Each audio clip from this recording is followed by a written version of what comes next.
श्रील रूप गोस्वामी प्रभुपाद की जय। श्री रूपमंजरी ब्रज गोपिका के रूप में रूप गोस्वामी का नित्य स्वरूप है। उन्हीं के चरण ही मेरी वास्तविक संपदा है। वही मेरा भजन व पूजन है। वही मेरे प्राणधन, मेरे आभूषण तथा मेरे जीवन का जीवन है।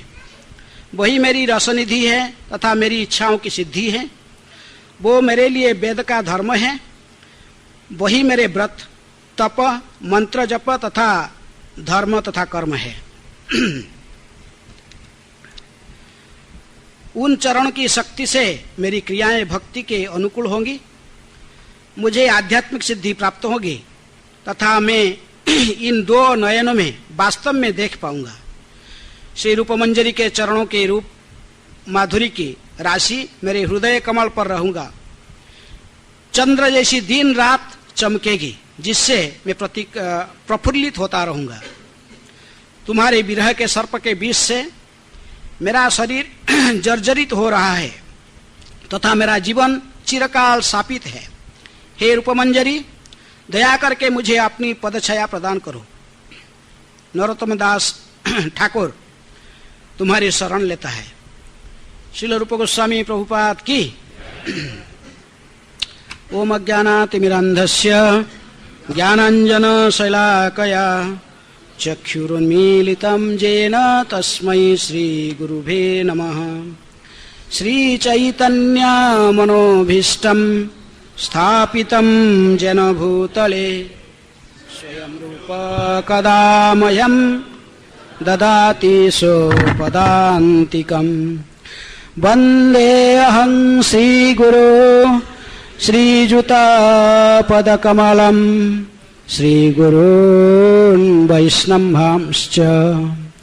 श्रीरूपं साग्रजातं सहगण रघुनाथान्वितं तं सजीवम् साद्वैतं सावधूतं परिजनसहितं कृष्ण चैतन्यदेवं श्रीराधा कृष्णपदान् सहगण ललिता श्रीविशाखान्वितांश्च। नमो विष्णुपादाय कृष्णप्रेष्ठाय भूतले श्रीमते भक्तिवेदान्त स्वामिनिति नामिने। नमस्ते सरस्वते देवे गौरवाणी प्रचारिणे निर्विशेषः शून्यवादी पाश्चात्यदेशतारिणे। नमो महावदन्याय कृष्णप्रेम प्रदायते कृष्णाय कृष्णचैतन्य नामिने गौरतिसे नमः। हे कृष्ण करुणा सिंधु दीनबंधु जगत्पते गोपेशः गोपिका कांत राधा कांत नमस्तुते। तप्त कांचन गौरांगी राधे वृंदावनेश्वरी वृषभानुसुते देवी प्रणमामि हरिप्रिये। वंशाकल्पतरुभ्यश्च कृपासिन्धुभ्येव च पतितानां पावनेभ्यो वैष्णवेभ्यो नमो नमः। श्री कृष्ण चैतन्य प्रभु नित्यानंद श्री अद्वैत गदाधर श्रीवासादि गौरभक्त वृंद। हरे कृष्णा कृष्ण कृष्ण हरे हरे हरे राम राम राम हरे हरे। तो आज श्रील रूप गोस्वामी प्रभुपाद जी के आज तिरोभाव तिथि है और श्रील गौरीदास पंडित प्रभु की तिरोभाव तिथि। तो गौड़ीय वैष्णव विशेष रूप में रूपानुग वैष्णव के रूप में जाने जाते हैं, रूप गोस्वामी के अनुयायी। प्रत्येक दिन आप मंगलाचरण पढ़ते हैं, अज्ञान अतिमिरांधस्य कहने के बाद फिर किसको प्रणाम करते हैं? सबसे पहले रूप गोस्वामी को प्रणाम की जाती है, हैं? श्री चैतन्य मनोभीष्टम स्थापितम जेन भूतले स्वयं रूप कदा मह्यम ददाति स्वपदांतिकम। श्री चैतन्य महाप्रभु की मनोअभीष्ट को ठीक ठीक से समझने वाले व्यक्ति कौन है? रूप गोस्वामी। केवल समझे नहीं, पूरे विश्व में उसी को प्रचार करने में जिनकी मुख्य भूमिका है वो है श्रील रूप गोस्वामी, जिन्होंने युक्त वैराग्य की जो दर्शन को स्थापना किए, अर्थात सभी कुछ किस प्रकार भगवान की सेवा में लगाना, इस सिद्धांत को उन्होंने स्थापित किया। ये प्रणाम मंत्र कहां से ली गई? प्रत्येक दिन हम जो प्रणाम करते हैं रूप गोस्वामी का प्रणाम मंत्र है, श्री चैतन्य मनोविष्टम स्थापितम जन भूतले स्वयं रूप कदा। स्वयं रूप अर्थात जो स्वयं रूप मंजरी है राधा कृष्ण की लीला में। जैसे गौरगण दीपिका में कवि कर्णपुर ठाकुर कहते कि श्री रूप मंजरी ख्याता यासिद वृंदावने पुरा सद्य रूपाख्य गोस्वामी भूत्वा प्रकटितमियात। जो राधा कृष्ण की प्रकट लीला में ललिता सखी की मुख्य सहायक कारिणी के रूप में, अब मुख्य मंजरियों की नेता के रूप में, लीडर के रूप में जो रूप मंजरी भाग ली थी राधा कृष्ण की लीला में, वही गौरांग महाप्रभु लीला में किस रूप में प्रकट हुए हैं? रूप गोस्वामी वही रूप मंजरी स्वयं रूप गोस्वामी के रूप में प्रकट हुए। उनके नाम रूप कौन रखा? चैतन्य महाप्रभु ने इनके स्वरूपगत नाम प्रदान किए। जो स्वयं रूप मंजरी, इसको प्रमाणित करने के लिए गौरांग महाप्रभु स्वयं उनके नाम रखा रूप। तो इसलिए गौड़ीय वैष्णव की जो विचारधारा उन्हीं से ही प्रारंभ हुई है। रूप गोस्वामी, चैतन्य महाप्रभु, स्वरूप दामोदर गोस्वामी जो ललिता सखी के अवतार हैं, और उनके बाद में रूप मंजरी स्वयं रूप गोस्वामी। तो ये प्रणाम मंत्र नरोत्तम दास ठाकुर के प्रेम भक्ति चंद्रिका से द्वितीय श्लोक है। प्रेम भक्ति चंद्रिका कौन लिखा? नरोत्तम दास ठाकुर। तो उसी प्रणाम मंत्र को हम प्रत्येक दिन दोहराते हैं। और भी एक प्रणाम मंत्र, आप जो रूप गोस्वामी के भजन कुटीर में जाओगे राधा दामोदर में, वहां 2 प्रणाम मंत्र रूप गोस्वामी के लिखा हुआ है। ये एक और एक प्रणाम मंत्र भी वहां पर लिखा गया। अददान तृणं दंतैर एवं जाचे पुनः पुनः श्रीमत् रूप पदाम्भुजौ धूलिश्याम जन्म जन्मनि। ये प्रणाम मंत्र रघुनाथ दास गोस्वामी के द्वारा लिखा गई है। रघुनाथ दास गोस्वामी जो कि प्रयोजनाचार्य के रूप में जाने जाते हैं गौड़ीय वैष्णव परंपरा में। जैसे 3 तत्व आप जानते हैं, संबंध, विधेय, प्रयोजन। प्रयोजन तत्व के आचार्य के रूप में रघुनाथ दास गोस्वामी, उन्होंने प्रणाम करते हैं रूप गोस्वामी को। अददान तीर्ण दंतई एवं जाच में, दांत में तीर्ण के टुकड़ा अर्थात घास को धारण करते हुए नम्रता से बार बार प्रणाम करता हूं। किनको? श्रील रूप गोस्वामी को। एवं जा, और बार बार यही जाचना करता हूं, मेरे जीवन की एकमात्र यही कामना है। क्या कामना है? धूलिश्याम जन्म जन्म, श्रीमद रूप पादाम्भुजौ धूलिश्याम जन्म जन्मनि। जन्म जन्मांतर में से श्रीपाद रूप मंजरी या रूप गोस्वामी के चरण में एक धूल के कण बनकर रहूं। कौन ये इच्छा प्रकट करते हैं? रघुनाथ दास गोस्वामी। इसलिए रूपानुग वैष्णव के लिए आज एक विशेष दिन है, जो कि रूप गोस्वामी स्वयं रूप मंजरी गौरांग महाप्रभु की लीला में श्री गौरांग महाप्रभु की मनोअभीष्ट को धरा पर स्थापना किए हैं, जिनकी प्रेरणा से श्रील प्रभुपाद जी ने पाश्चात्य जगत में जाकर ये गौड़ीय सिद्धांत को, गीता भागवत की प्रचार किए। इनको कौन प्रेरणा दिया प्रचार के लिए? श्रील प्रभुपाद जी को कौन प्रेरणा दिया प्रचार के लिए? हैं? वो आदेश दिए। प्रेरणा कहां से मिला? कहां पर रहते थे प्रभुपाद जी ने? राधा दामोदर में, रूप गोस्वामी के समाधि के पास बाजू में देखें उनका भजन, जहां पर आप जी किचन, प्रभुपाद जी किचन, वहीं से बैठकर प्रभुपाद जी ने प्रत्येक दिन ध्यान करते थे। किनको? रूप गोस्वामी को। और रूप गोस्वामी इनको साक्षात भी दर्शन दिए। किनको? श्रील प्रभुपाद जी को। प्रभुपाद इसको स्वीकार भी किए। प्रभुपाद जी ने जो वृंदावन में आए अपने शिष्यों के साथ में और राधा दामोदर में गए और कई जगह भ्रमण किए, तो किसी गोस्वामी ने कहे कि तुम जानते हो तुम्हारा गुरु महाराज जो है ये भक्ति वेदांत स्वामी महाराज, इनको रूप गोस्वामी साक्षात दर्शन दिए और साक्षात दर्शन देकर इनको आदेश दिए प्रचार करने के लिए पाश्चात्य जगत में जाकर। तो सब शिष्य लोग ने, विशेषकर हरीश्वरी प्रभु जो उनके सर्वेंट थे उस समय, उन्होंने प्रभुपाद जी को बार बार पूछे कि प्रभुपाद ऐसा ही यहाँ का जो गोस्वामी लोग ने बोलते हैं कि आपको गोस्वामी ने साक्षात दर्शन दिए और उन्होंने प्रेरणा दिया प्रचार के लिए।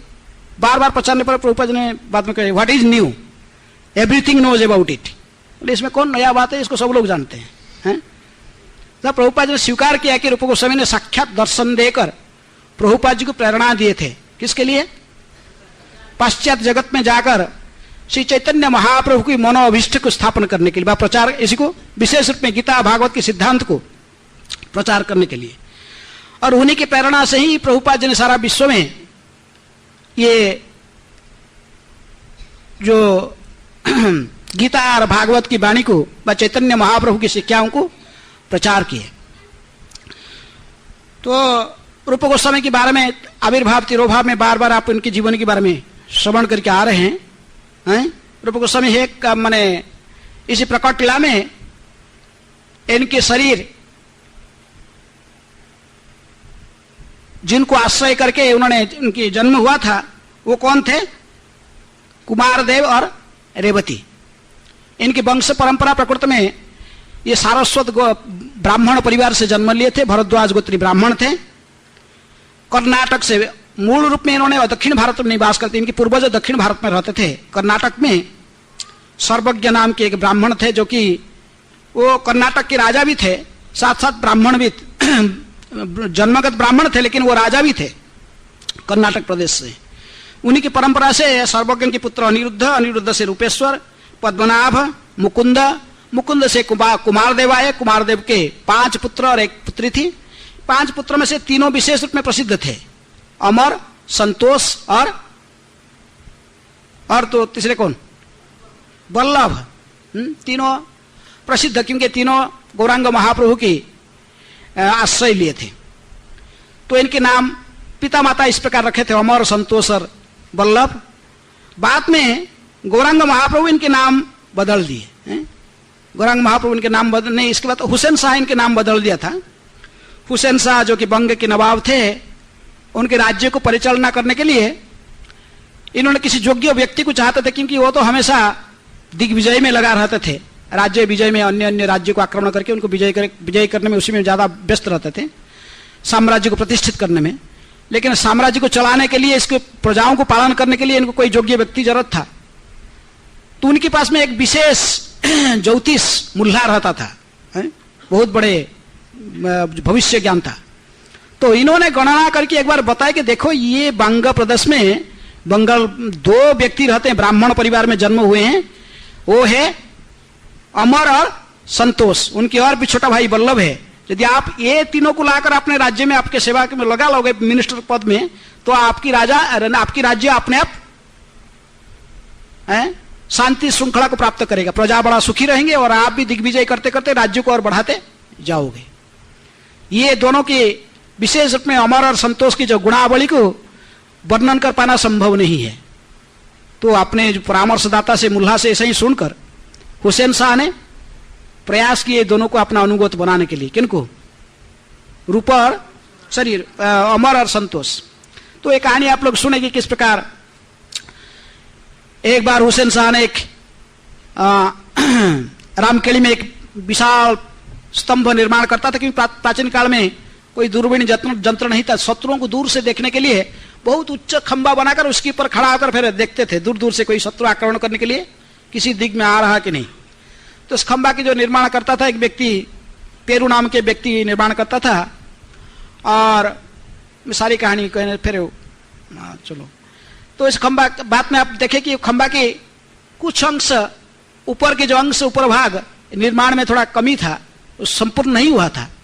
पेरू को तो किसी कारण से, उसके अपराध के कारण व उनके अहंकार के कारण वो सोचता था कि मैं इस खंबा से निर्माण से और भी अधिक कुशलता के साथ खंबा भी निर्माण कर सकते, एक अहंकार की भावना कारण।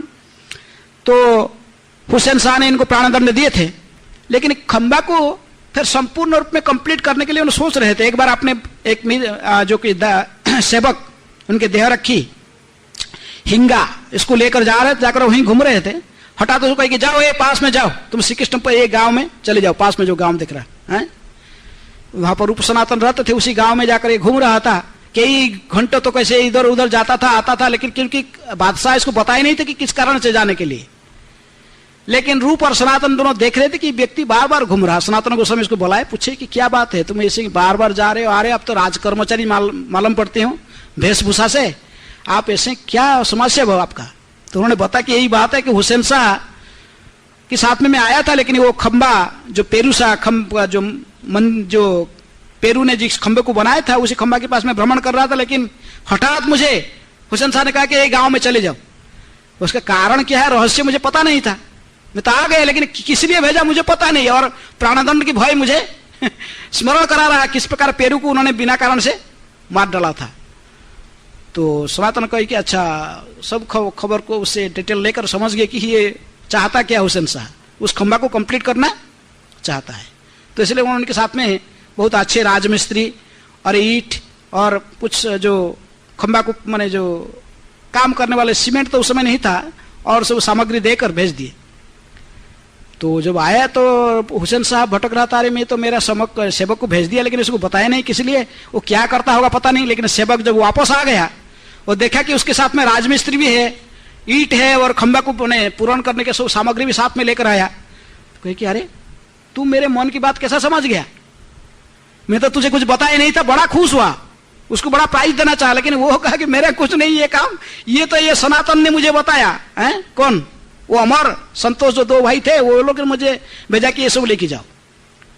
तो बार बार तो इनके बारे में सुना था, और हुसैन शाह उस दिन कहा कि जाओ इसको दोनों को बड़े प्रशासन के साथ सम्मान के साथ मेरे पास लेके आओ। जब दोनों को लेकर आए, रूप सनातन आ गए, तो हुसैन शाह कहा कि आप दोनों को मेरे अधीन में मंत्री पद स्वीकार करना पड़ेगा। यदि आप दोनों मेरी सेवा स्वीकार कर लोगे, मेरे राज्य को शासन भार में मुझे मदद करोगे, मैं तुमको प्रधानमंत्री के रूप में नियुक्त करता हूं। किसको? सनातन को। कहा कि मैं तुमको आपको प्रधानमंत्री के रूप में नियुक्ति देता हूं, और आपके नाम आज से मैं क्या रखा हूं? साकर मल्लिक। और ये जो है संतोष, आपको मैं अर्थमंत्री के रूप में नियुक्ति देता हूं, और आपके नाम क्या रहेगा? दबीर खास। और आपकी जो छोटा भाई और है बल्लभ है, तो उसको मल्लिक ऐसे उपाधि देकर उसको भी एक मंत्री पद दिया। क्योंकि अब तीनों भाई मेरे राज्य को शासन करोगे तो मैं आपको पूरा इंडिपेंडेंस दूंगा। आप कहीं भी हिंदू मंदिर की निर्माण कर सकते हो, हिंदुओं की भलाई के लिए तुम जो कुछ कार्य करना चाहते हो, मैं इसमें बाधा नहीं दूंगा। लेकिन यदि आप तीनों मेरी सेवा स्वीकार नहीं करोगे, मैं सारा हिंदू मंदिर को तोड़वा दूंगा, हिंदुओं को परेशान करूंगा, ऐसे ही धमकी दी। तो रूप सनातन देखे कि सारे जगत के कल्याण के लिए, सनातन धर्म के कल्याण के लिए तीनों बेचारे और कोई उपाय नहीं था, स्वीकार कर लिए। राज आदेश हो सके, केवल इतना ही नहीं, वो इनको प्राणदंड भी दे सकता। कौन? हुसैन शाह। तो इसलिए तीनों स्वीकार कर लिए, सारा जगत के कल्याण को चिंतन करके, सारी प्रजाओं के हित के लिए। तो इसलिए तीनों हुसैन शाह की सेवा में लग गए। लेकिन इसके बीच में गौरांग महाप्रभु भ्रमण करते करते उन्होंने पुरी में थे, पुरी से वृंदावन यात्रा में निकले, लेकिन असली उद्देश्य उनके था कहां आने का? रूप और सनातन को उद्धार करने का। हुसैन शाह ने रूप सनातन के लिए सभी प्रकार के सुख सुविधा दे दिया था। रामकेली में उन्होंने एक दूसरे ब्रजमंडल का ठीक दूसरा, भाई वृंदावन के ठीक दूसरा नकल वृंदावन जैसे बनाकर दिया इनको है? उसमें रूप सागर, सनातन सागर, राधा कुंड, श्याम कुंड, अष्ट सखियों की कुंड, सब कुछ है, राधा कृष्ण के मंदिर बनाकर दिया उन दोनों की प्रसन्नता के लिए। तो बड़े प्रसन्नता के साथ रूप सनातन वहां रहते थे। लेकिन इन्होंने भी गौरांग महाप्रभु के बारे में पहले से सुने थे, और कई बार रूप और सनातन दोनों पत्र लिखे थे। किनके पास में? गौरांग महाप्रभु के पास में, कि हम आपके संकीर्तन आंदोलन में भाग लेना चाहते हैं। लेकिन कई बार पत्र देने पर भी कोई उत्तर नहीं मिला था। लेकिन एक बार एक पत्र गौरांग महाप्रभु ने लेकर, छोटा सा एक श्लोक लेकर भेज दिए हैं? पर व्यसनिनी नारी व्यग्रापि गृह कर्मेषु तदेवास्याद्यः अत्यंत नवसंग रसायनम। जैसे कहे कि आप दोनों इतना अस्थिर मत हो, जैसे माने कोई परपुरुष में वती रखने वाले नारी अपने घर में बहुत कार्य को बहुत सुचारू रूप में संपन्न करती है, जैसे उसके पति कुछ उसको डाउट न करे, लेकिन अंतःकरण में तो उसकी हमेशा किसके बारे में चिंतन करता है? अपने प्रेमिक की चिंतन करता है और उसी के साथ मिलने के मौका देखता है। तो उसी प्रकार आप दोनों बाह्य रूप से सभी काम करते रहो, हुसैन शाह के दरबार माने जो निर्देशन पालन करते रहो, लेकिन अंतःकरण में हमेशा मेरी चिंतन करो। अंतःकरण में कैसे आप राधा कृष्ण की लीलाओं को विशेष में प्रचार प्रसार करोगे तो उसके चिंतन में रहो, समय आने पर तुम दोनों का उद्धार हो जाएगा। लेकिन महाप्रभु ने स्वयं ये दोनों को उद्धार करने के लिए ही प्लान रखकर ही पहले बार बंगाल होकर वृंदावन जाने का निर्णय लिया था। एक महान भक्त था नृसिंह ब्रह्मचारी, उन्होंने ध्यान करके देख महाप्रभु जो सुना कि पुरी से आ रहे हैं, बंगाल होकर वृंदावन जाएंगे, उन्होंने ध्यान करके ध्यान से सिद्ध ब्रह्मचारी था, तो ध्यान करके गौरांग महाप्रभु के आने के रास्ता मार्ग पर क्या डालता था? गुलाब की फूल की पाखुड़ा, सो गुलाब के फूलों की रास्ता बनाता था। उन्हें रास्ता बनाता था और देखता है कि महाप्रभु उस फूलों की रास्ता के ऊपर आ रहे हैं। जैसे व्यास पूजा होता है, गुरु के लिए आप बनाते हो फूल की रास्ता, फूल में तो रास्ता बना रहा था। बंगाल तक ले आया, रास्ता बनाकर पूरे ध्यान में देखा कि महाप्रभु रास्ता पर चलते चलते आए, गंगा के किनारे आए, आगे बढ़े, बढ़ते बढ़ते कान्हाई नाटशाला तक गए, बिहार बंगाल की बॉर्डर। कान्हाई नाटशाला के पास पहुंच गए तो वहां से फिर वो आंख में बंद करे जितने भी रास्ता को आगे और बढ़ाने के लिए फूलों की पकौड़ा डालने के लिए ध्यान कर रहा था और आगे नहीं बढ़ा पाया। तब आंख खोला, ध्यान तोड़ के तब डिक्लेयर कर दिया, मैं ये डिक्लेयर करता हूं कि कभी भी महाप्रभु इस टाइम कहां नहीं जाएंगे? वृंदावन नहीं जाएंगे, यहीं से वापस जाएंगे। वो देख रहा था कि ध्यान में, फिर वो महाप्रभु वहीं से वापस आकर कहां आ गए? राम के लिए। तो उसी प्रकार उसकी जैसे ही ने कहना था, महाप्रभु ने इसी को स्वीकार की। वो आए बंगाल की गश्त में, लेकिन कान्हाई नाटशाला से फिर वापस, क्योंकि महाप्रभु के साथ में लाखों लाखों लोग चलते थे। और हुसैन शाह को बड़ा तंग माने, वो भी सोचता था कि व्यक्ति कौन है, मैं सम्राट हूं, मेरे को कोई ऐसा सम्मान नहीं देता है और इसके पीछे लाखों लोग ऐसे ही चलते हैं, इसको कोई तो वो कोई किसी को पेमेंट भी नहीं करता, किसी को कुछ है, और अपने आप इसके साथ इतने हजारों लाखों लोग कैसे चल रहे हैं। रूप सनातन को बने दबीर खां साकरमल को बुलाकर एकांत में पूछा ये कौन है, लेकिन वो जानता था कि ईश्वर नहीं होने से इस प्रकार कोई भी किसी की फलवार नहीं बन सकते। इसलिए हुसैन शाह अंतःकरण में जानता था कि गौरांग महाप्रभु जरूर ईश्वर है, बा ईश्वर अंश में ये व्यक्ति जो शक्तिशाली है। लेकिन रूप जो दाबीर खां साकरमल्ली को पूछे तो उन्होंने इसको कवर करना जान लिया, नहीं ऐसा ही कुछ, बोले नहीं तो मैं मुझे छुपाओ मत, मैं जानता हूं ये स्वयं ईश्वर है। कौन? गौरांग महाप्रभु। हुसैन शाह तो इस प्रकार समझने लगा, लेकिन सनातन फिर भी सोचे कि मुसलमान की मति कभी भी दल से बिगड़ सकता है। उन्होंने गुप्त भाव से खबर दिए कि महाप्रभु के पास में देखिए वृंदावन यात्रा की परिपाटी ऐसे लाखों लोगों को लेकर साथ में वृंदावन यात्रा नहीं किया जाता। अच्छा कि सन्यासी को तो अकेले जाना चाहिए, नहीं तो एक दो सेवक साथ में रहे। इतने लाखों लोगों को लेकर वृंदावन चलना, कई रास्ता में कई प्रकार की राजा के द्वारा मुसलमान राजाओं से हुए, उनके किसी डाउट करके कई प्रकार के उनके अनिष्ट भी कर सकते हैं। महाप्रभु ने प्रकृति में इनको तो उद्धार करने के लिए आए थे, रूप सनातन को इनके उपदेश को स्वीकार कर लिया, सनातन की सलाह को लेकर वहीं से फिर वापस आ गए रामकली। और रामकली आकर आज भी तमाड़ वृक्ष वहां पर विराजमान है, जिस तमाड़ वृक्ष के नीचे रात्रि में जाकर संध्या समय में जाकर महाप्रभु पहुंचे। और रूप सनातन जो कि हुसैन शाह के मुख्यमंत्री के रूप में थे, दोनों साधारण गांव की निवास की तरफ राज पोशाक को उतार कर साधारण धोती कुर्ता पहनकर आए। किनको मिलने के लिए?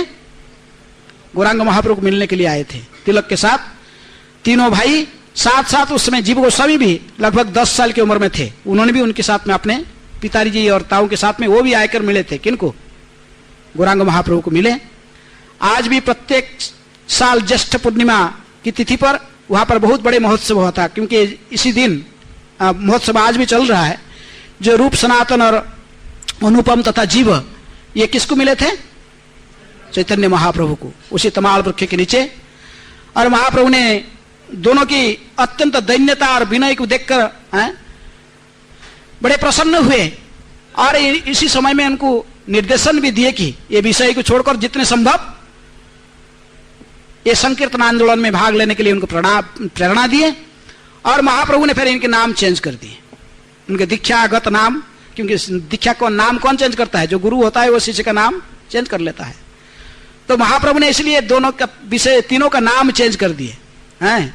उन्होंने कहे कि आज से तुम्हारा नाम, और से वो पहले अमर था और ये हुसैन शाह चेंज करके नाम रख दिया था क्या? साकर मल्लिक। आज से तुम्हारा नाम और साकर मल्लिक नहीं रहेगा, क्या रहेगा? सनातन। महाप्रभु ने इनके नाम सनातन दिए। कई प्रामाणिक आचार्य कहते कि सनातन देने का तात्पर्य है कि महाप्रभु प्रकृत में रूप को सनातन गोस्वामी जदियो वो कोई लवंग मंजरी आदि कहते, लेकिन फिर भी ये माना जाता है कि वो चतुस्सन की मिलित अवतार है। चतुस्सन कौन? सनक, सनातन, सनंदन, सनत कुमार। तो इसीलिए महाप्रभु ने उनके नाम रखा सनातन, सर्वशास्त्र विति है, सर्वशास्त्र ज्ञाता। तो भागवत के ऊपर उनकी टीका विशेष प्रसिद्ध है, किनकी? सनातन गोस्वामी की, हरित भक्ति विलास आदि ग्रंथ।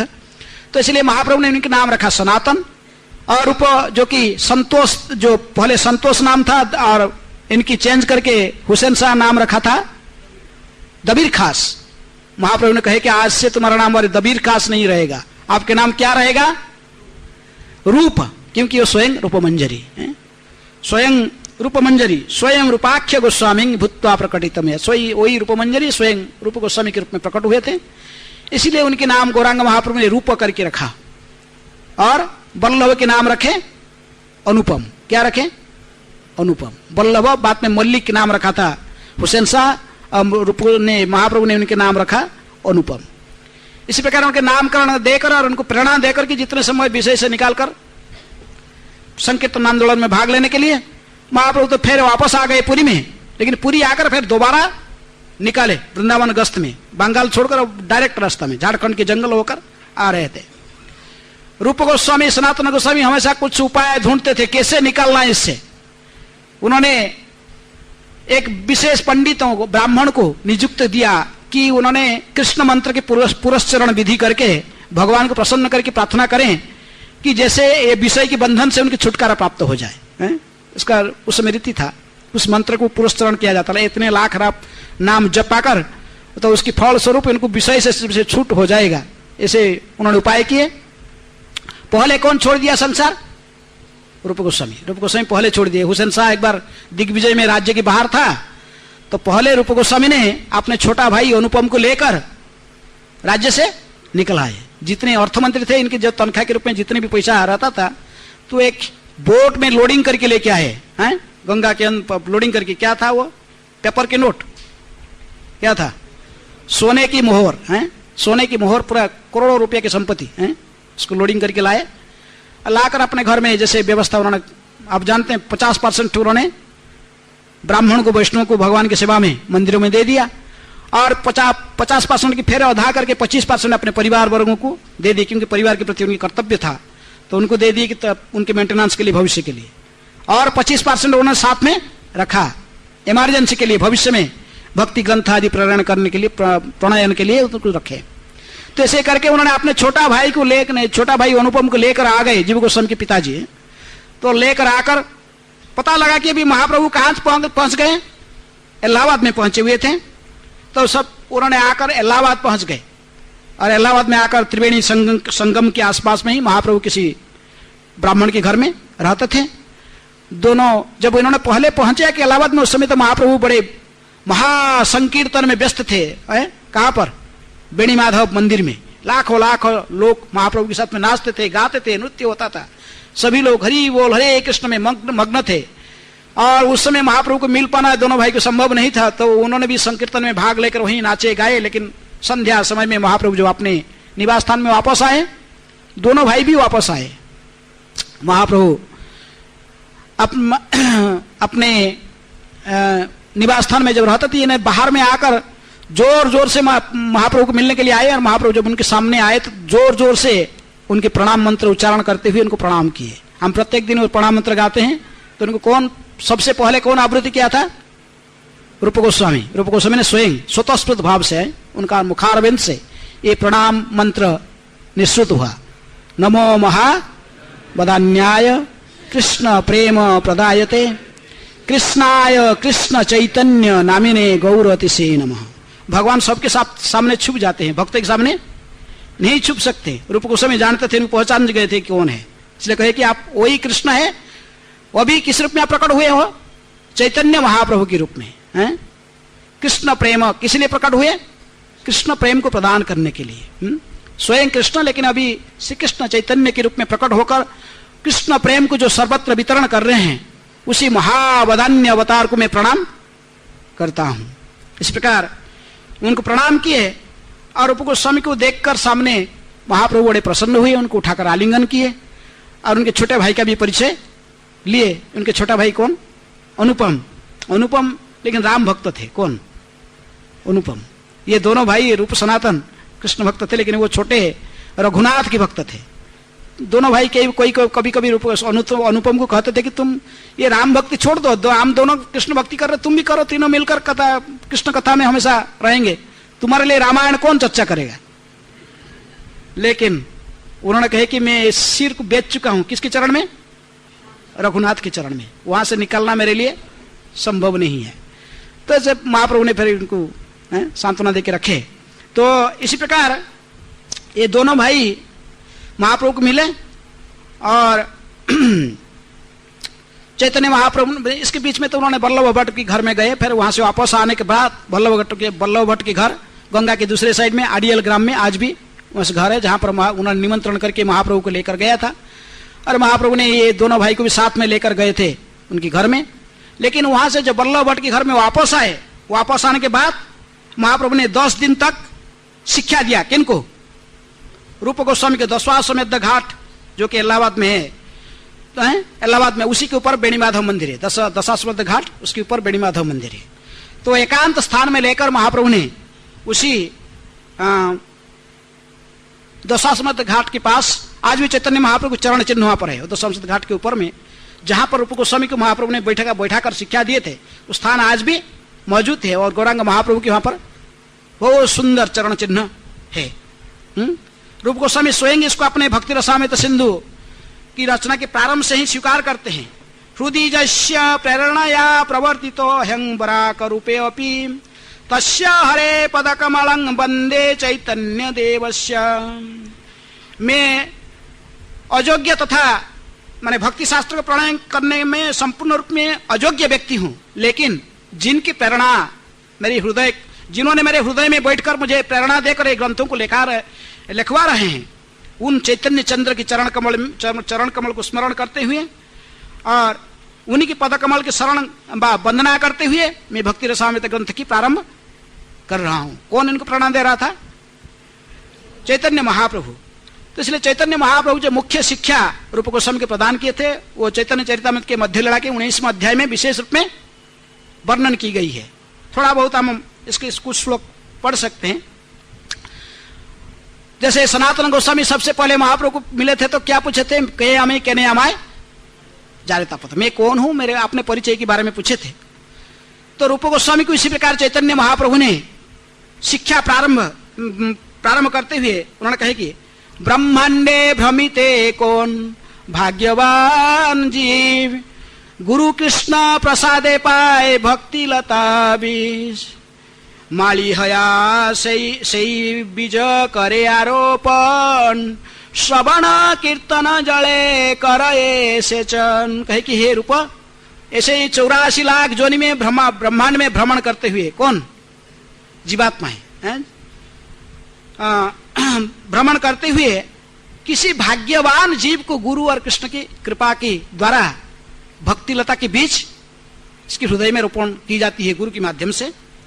और उस व्यक्ति, भाग्यवान व्यक्ति फिर माली होकर उसी बीजों को आरोपण माने उसमें श्रवण कीर्तन रूपी जल डालकर इसको उगाता है, वृक्षास्त्र उगता। जैसे हम खेती में बीज डालते थे, उसके बाद खेती को कर्षण करते, उसके बाद बीज डालते, बीज डालने के बाद फिर पानी देने से उगता है, अंकुरित होता है, उगता है। उसी प्रकार जो भक्त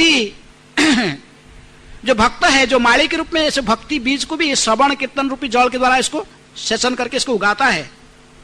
और ऐसे ही श्रवण कीर्तन जल डालने से वो आस्ते आस्ते उगकर ऊपर बढ़ता है। उपजिया बाढ़े लता ब्रह्मांड भेदी जाए, बिरजा ब्रह्म लोक भेदी परव्यम पाए। आस्ते आस्ते इस श्रवण कीर्तन करते रहने से गुरु की द्वारा जो मंत्र प्राप्त किया, हरे कृष्ण कृष्ण कृष्ण हरे हरे, हरे राम राम राम हरे हरे, इस महामंत्र की जप और कीर्तन करने लगा। आस्ते आस्ते भक्ति बीज बढ़ने लगा। लता के रूप में बढ़ते बढ़ते वो श्रवण कीर्तन रूपी जल को प्राप्त करके आस्ते आस्ते भौतिक ब्रह्मांड के आवरण को तोड़कर विरधा नदी को पार करके परब्रह्म वैकुंठ जगत में प्रवेश कर जाता है। आस्ते आस्ते कहां जाकर पहुंच जाता? कृष्ण के चरण कमल में पहुंच जाता। कृष्ण चरण कल्प वृक्ष करे आरोहण, आस्ते आस्ते जाकर भगवान के चरण कमल को प्राप्त कर लेता है। इसी हरे कृष्ण मंत्र के श्रवण कीर्तन करने से केवल यदि हरे कृष्ण मंत्र को कोई शुद्ध भाव से, नाम अपराध से रहित होकर शुद्ध भाव से कृष्ण नाम लेगा तो भगवान के चरण कमल उसको प्राप्त हो जाता है। लेकिन ऐसे ही भजन में मस्त रहने वाले व्यक्ति भी यदि किसी ना किसी कारण से क्या करता है? वैष्णव अपराध। यदि वैष्णव अपराध उठे हाथी माता, उखाड़े बा छिंदे तार सुखी जाए पाता। लेकिन महाप्रभु ने कहे कि हे रूप, ऐसे ही भजन करके भी यदि कोई साधु निरपराध नाम लेकर भी यदि किसी ने जाकर भगवान के चरण कमल को प्राप्त भी कर लिया, गोलोक वृंदावन में कृष्ण के चरण कमल प्राप्त हो गया, हमेशा भगवान के चिंतन करने में वो समर्थ हो गया, लेकिन फिर भी यदि किसी ना किसी कारण से ये पागल हाथी उसकी भक्ति के राज्य में प्रवेश कर जाएगा। कौन है? वैष्णव अपराध। यदि वैष्णव अपराध उठे हाथी माता, ये पागल हाथी यदि किसी ना किसी कारण से भक्ति के राज्य में भक्ति का गार्डन के अंदर घुस गया तो पहले वो भक्ति का गार्डन को सब नष्ट भ्रष्ट करके समाप्त कर देगा। पहले तो हो जाएगा उखाड़ के, कभी कभी इसको उखाड़ के फेंक देता है। भक्ति लता जो लता को इसकी जड़ से ही उखाड़ कर फेंक देता है, उससे उसकी टहनियां, शाखा प्रशाखा पत्ते सब सूख जाते हैं। तो इसलिए ताते माली जत्न करी करे आवरण, अपराध हस्ती रजई छे नाहय उद्गम। इसलिए महाप्रभु ने सतर्क कराते कि उर्प गोस्वामी के माध्यम से भक्तों को जो भक्ति की कृष्ण भक्ति कर रहे हैं इनको बहुत सतर्कता के साथ इससे बचना चाहिए। किससे? वैष्णव अपराध से। इसलिए जो भक्त है इसको बहुत जत्न के सहकार इसको आवरण करके रखता है कि जैसे ये अपराध रूपी हस्ती, वैष्णव अपराध रूपी हस्ती जैसे अंदर में प्रवेश न कर जाए। कैसे इसका आवरण? कैसे आवरण? तादेर चरण से भी भक्त सनिवास, भक्तों की संगति में इसलिए हमेशा रहता है और भक्तों की सेवा करके ही वो वैष्णव अपराध रूपी ये पागल हाथी से बचने के लिए हमेशा प्रयास करता है। यदि भी किसी कारण से भी व्यक्ति वैष्णव अपराध से भी बच जाता है, वैष्णव अपराध बच गया, बस वैष्णव अपराध नहीं करता, वैष्णव के संग में रहता, उनकी सेवा करके ही अपराध करने की जो भावना से मुक्त हो जाता है, लेकिन उसके साथ साथ और कुछ भी भावना आता है, भक्ति जात जैसे अनर्थ कई प्रकार के होते हैं, तो उनमें से एक तो अपराध जात अनर्थ ये गया, लेकिन और एक अनर्थ आता है भक्ति जात अनर्थ। भक्ति जात अनर्थ कैसा है? पूजा मान प्रतिष्ठादि जत उपशाखा गण, निषिद्धाचार कुटी नाटी जीव हिंसन, लाभ पूजा प्रतिष्ठादि जत उपशाखा गण। कहे कि हे रूप, वैष्णव अपराध से बच जाने पर भी और एक उपशाखा भक्ति लता तो जा रहा है इसके साथ में, लेकिन और एक उपलता बढ़ता है। वो भक्ति लता जैसे दिखाई पड़ता है, लेकिन भक्ति लता नहीं है। दिखाई पड़ता कि समाज में प्रतिष्ठित व्यक्ति प्रतिष्ठित हो रहा है, उसके सम्मान बढ़ रहा है, अच्छा उसके पोस्ट मिल रहा है, सब कुछ हो रहा है, लेकिन प्रकृति में भक्ति लता जैसे दिखाई पड़ता है। बाहर के लोग सोचते कि भक्ति में आगे बढ़ रहा है, लेकिन भक्ति में आगे नहीं बढ़ रहा है। कुछ झूठा सम्मान, पोजीशन ऐसे मिलते जा रहा है ये, लेकिन व्यक्ति इसी के कारण फिर असली जो मुख्य लता भक्ति लता को पोषण नहीं कर पाता है। यदि लतार संगे उठे उपशाखा भुक्ति मुक्ति आदि वांछा जत असंख्य तार लेखा। ये भुक्ति मुक्ति ये विशेष रूप में उपशाखा, संसार को भोगने की इच्छा। आज नया भक्तों का टेम्पल कमांडर बन गया, नेक्स्ट क्या पोजीशन, क्या जरूरत है? जनरल मैनेजर, फिर टेम्पल प्रेसिडेंट, बाद में फिर और कुछ जो प्लान रहेगा। तो ये सब माने समाज में प्रतिष्ठित बनने का, भुक्ति भोग करने का, पूजा मान प्रतिष्ठा की इच्छा, व मुक्ति जो इच्छा, जो कि साजुज्य मुक्ति विशेष रूप में ब्रह्म साजुज्य, व अन्य प्रकार की मुक्ति भी प्राप्त करने की जो इच्छा रखकर फिर वो भजन साधन करता है, ये भी एक प्रकार की अनर्थ सृष्टि हो जाता है, भक्ति जात अनर्थ इसको कहते हैं। तो इसलिए इसी कारण से जब इस इच्छा को पूर्ति करने के लिए फिर वो क्या करता है, निषिद्ध आचरण, कुटिनाटी, जीवहिंसन आदि ये सब सूक्ष्म रूप में उसके आचरण में आ जाते हैं, उस व्यक्ति के आचरण में आ जाता है। क्योंकि पूजा मान प्रतिष्ठा के लिए ये सब जरूरत पड़ जाता है। क्या क्या? निषिद्ध आचरण, जो आचरण वर्जित है उसे आचरण करना, कुटिनाटी करना, किसको कोई व्यक्ति ये आगे बढ़ रहा है, इसको कैसे नीचे टांग खींचना है, नीचे कैसे गिराना है, तो उसके लिए प्लान बनाना कुछ है। कुटिनाटी, जीवों के प्रति हिंसा करना, ये सब भावना आ जाता है। लाभ पूजा प्रतिष्ठा इसके पीछे पड़ जाता है, तो फिर उसकी इसकी भक्ति लता आस्ते आस्ते सूख जाता है, भक्ति लता आगे नहीं बढ़ता। यदि ये जड़ से उखाड़ नहीं जाता, वैष्णव अपराध से जड़ से उखाड़ जाता है, लेकिन ये सब ये जो भोग आदि इच्छा होने से तो पूरे जड़ से न उखाड़ने पर भी सूख जाता है, मूल शाखा सूख जाता है भक्ति लता। लेकिन इसके पास में ये जो शाखा उपशाखा उठा, ये श्रवण कीर्तन जल अर्थात अपराध के साथ नाम लेने के कारण क्या होता है, अपराध के साथ नाम लेने से सभी प्रकार की भौतिक इच्छाएं पूर्ण होते जाता है। अपराध के साथ में नाम लेने से नामाचार्य हरिदास ठाकुर कहते हैं कि जितनी प्रकार की भौतिक इच्छाएं पूर्ति हो जाता है, वो बहुत प्रतिष्ठित बन जाता है समाज में, इसकी भौतिक इच्छा पूरे होते रहता है, बहुत सम्मानित व्यक्ति बन जाता है केवल क्या करने से, अपराध के साथ नाम लेने से। लेकिन शुद्ध कृष्ण प्रेम उससे दूर रहता है। तो इसलिए इससे बचना चाहिए। प्रथम यही उपशाखा करे छेदन तबे मूल शाखा बाढ़ी जाए वृंदावन। इसलिए बड़े सतर्कता के साथ साधक को इससे बचना चाहिए। किससे? उपशाखाओं से, पूजा मान प्रतिष्ठा भक्ति मुक्ति इच्छा, इससे बचकर फिर अपराध शून्य होकर, अपराध शून्य या लह कृष्ण नाम। इस कलियुग में कोई दूसरे उपाय नहीं है, यही नाम ही साधन, यही साधन की मुख्य तत्व है। कौन सा? नाम। प्रारंभ से अपराध के साथ नाम लेते हैं, अशुद्ध नाम लेना, भगवान के चरण में कृष्ण प्रेम को प्राप्त करना, यही जीवन का लक्ष्य है। प्रारंभ से ही नाम लेते हैं, अंत में भी वही नाम लेना, लेकिन प्रारंभ से अपराध के साथ, अंत में अपराध से मुक्त होकर शुद्ध नाम लेना है। प्रेम नाम इसको कहते। गौरांग महाप्रभु केवल ऐसे ही नाम लेने के लिए आए नहीं, उन्होंने शुद्ध प्रेम नाम देने के लिए आए थे। उसी शुद्ध प्रेम नाम लेने से ही प्रेम भक्ति प्राप्त होता है।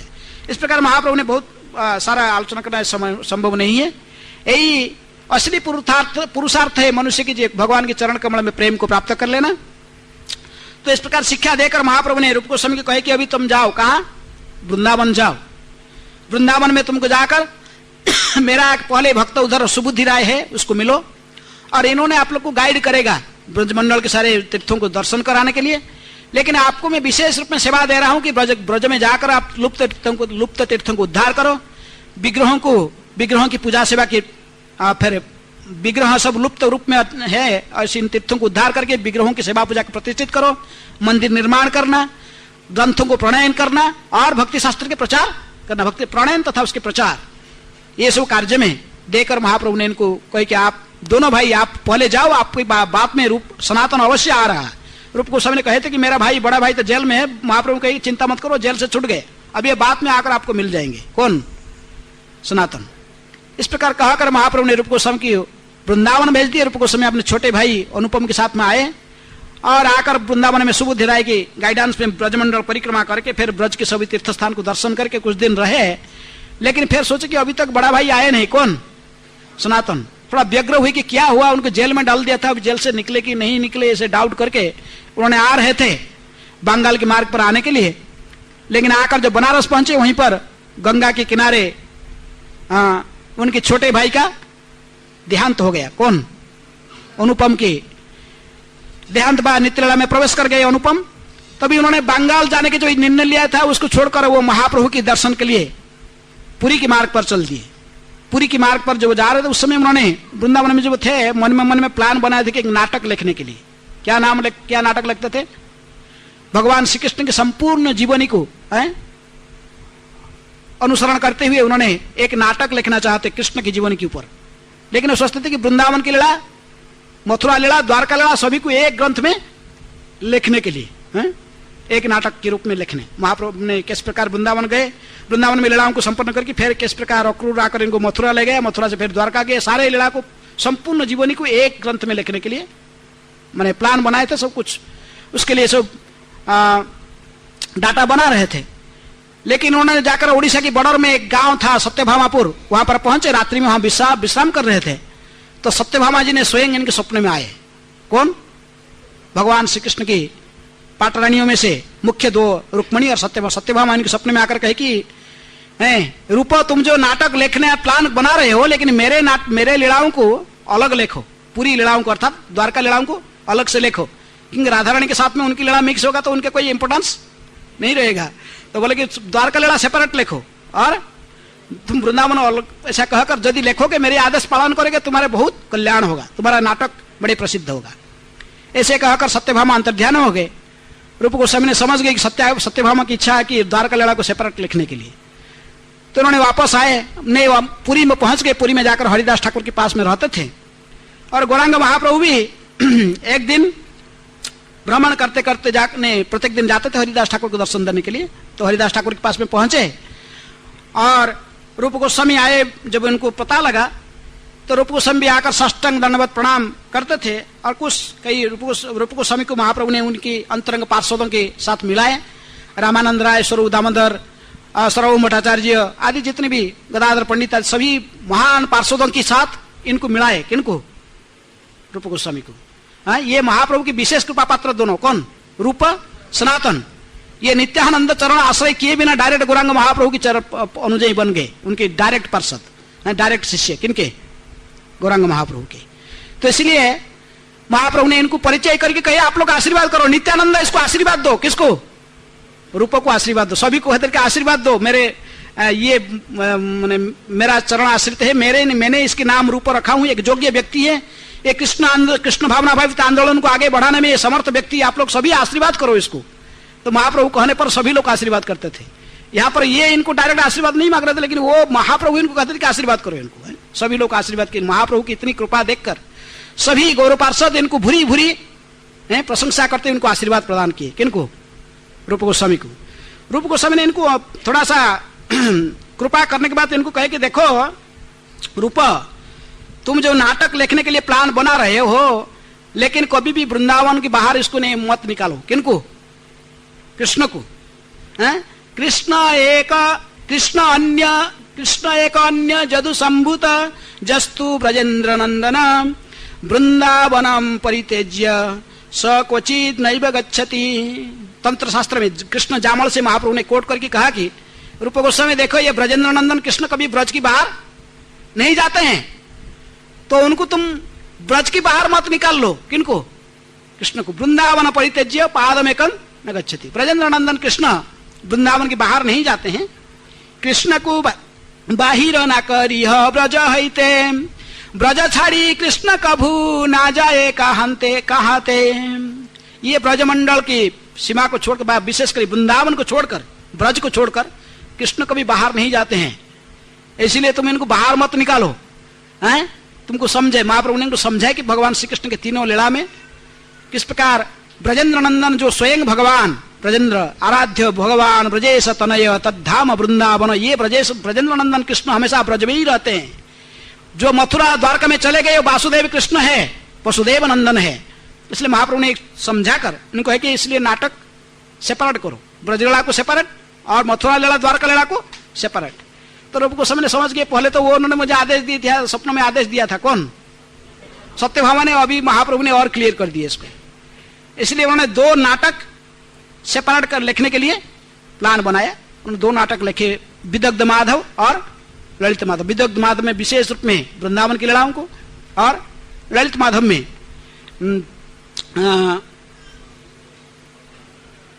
मथुरा द्वारका लीला को। नाटक जब लिखना प्रारंभ करते थे, एक दिन महाप्रभु ने सभी को लाकर पहुंचाई उधर हरिदास ठाकुर भजन कुटीर में, सिद्ध बकोड़ के पास वहीं बैठकर लिख रहे थे। तो उन्होंने कहा कि रूप क्या लिख रहे हो, थोड़ा दिखाओ, हम लोग सब पढ़ेंगे, थोड़ा सुनेंगे। रूप गोस्वामी बड़े संकुचित भाव से, बड़े नम्रता से वो दिखाना नहीं चाहते, लेकिन रामानंद राय वहां पर थे जो कि बहुत बड़े प्रसिद्ध नाट्यकार है और जिन्होंने जगन्नाथ बल्लभ के नाटक भी लिखे, महाप्रभु को कृष्ण कथा सुनाए थे। महाप्रभु ने विशेष रूप में चाहते थे कि रूपों की महिमा सभी को पता लगे, सारे अंतरंग पार्षद। तो उन्होंने कहे कि अच्छा क्या लिख रहे हो रूप? रामानंद कहे कि थोड़ा सुन के पहले सुनाओ, क्योंकि ये बड़े नाट्य शास्त्र में पारंगम थे। तो इन्होंने कहा कि अच्छा नाम की महिमा कैसे लिखे हो, क्या क्या लिखे हो, कलिजुग के युग धर्म क्या है, हरिनाम संकीर्तन। तो नाम की महिमा के बारे में क्या लिखे? पहले तो चैतन्य महाप्रभु वंदना किए हैं पहला श्लोक में, नांदी श्लोक पहले मंगलाचरण में महाप्रभु कहे कि इसको मत सुनाओ, क्योंकि गौरांग महाप्रभु स्वयं भगवान के रूप में वंदना कर रहे थे। कौन? रूप गोस्वामी ने। तो इसे कान में हाथ देकर बोले इसको छोड़ो, आगे पढ़ो, इसको मत सुनाओ। किसको? गौरांग भगवान के रूप में वर्णन कर रहे हो, इसको ये ठीक नहीं, आगे पढ़ो। तो आगे नाम की महिमा कहते हुए उन्होंने श्लोक पढ़ा। तुंडे तांडवी निरतिम वितनुते तुंडावली लब्धये कर्ण क्रोड़ क्रड़म्बिनी घटायते कर्णार्बुदाभ्य स्पृहाम चेत प्रंगण संगिनी विजयते सर्वेन्द्रियाणि कृतिम न जाने जानितः कियद्भीर अमृतई कृष्णति वर्णद्वयी। रूप गोस्वामी ने जब ये श्लोक पढ़े प्रारंभ से नाम की महिमा को वर्णन करते हुए सभी गौर पार्षद ने बड़े आश्चर्यचकित होकर सभी की आंख से अश्रुधारा बहने लगा। रामानंद राय स्वरूप दामोदर कहे कि हम तो नाम की महिमा का वर्णन में ऐसा ही हजारों श्लोक पहले सुन चुके हैं, लेकिन ऐसे नाम की महिमा कोई वर्णन नहीं किया।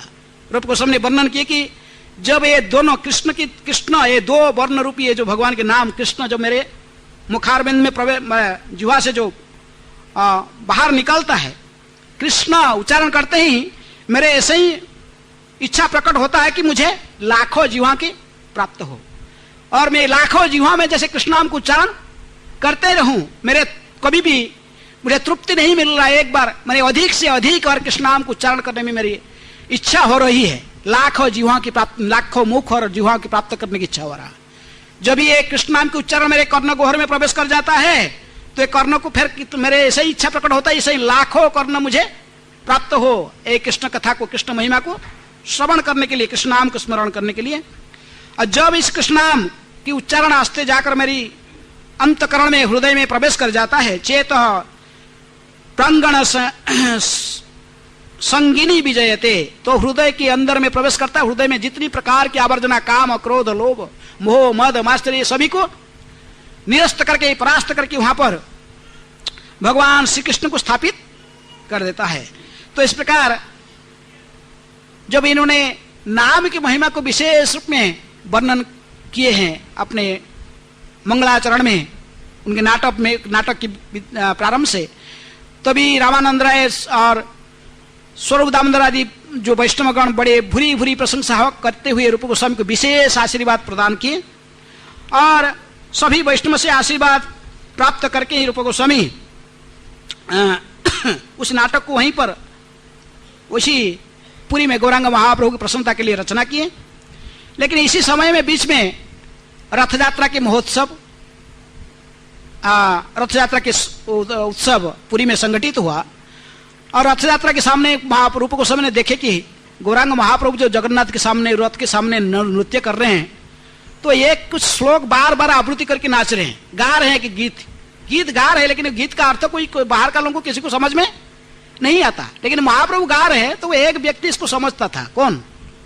स्वरूप दामोदर गोस्वामी समझते थे, लेकिन और कोई नहीं समझता था।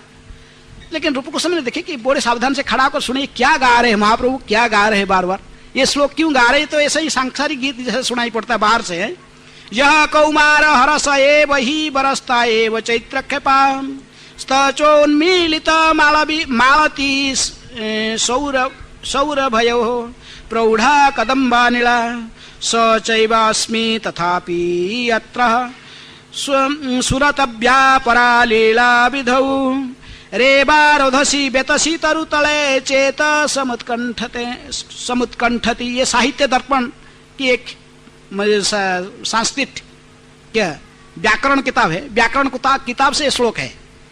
तो वो श्लोक को क्यों पढ़ रहे हैं उसको समझ में नहीं आ रहा था किसको, लेकिन इसका अर्थ है कि वो मेरे कौमार अवस्था अर्थात मेरे यौवन अवस्था के प्रारंभ से जो प्रेमी मेरे मन को हरण कर लिया था, उसी प्रेमी कभी मेरे साथ में है।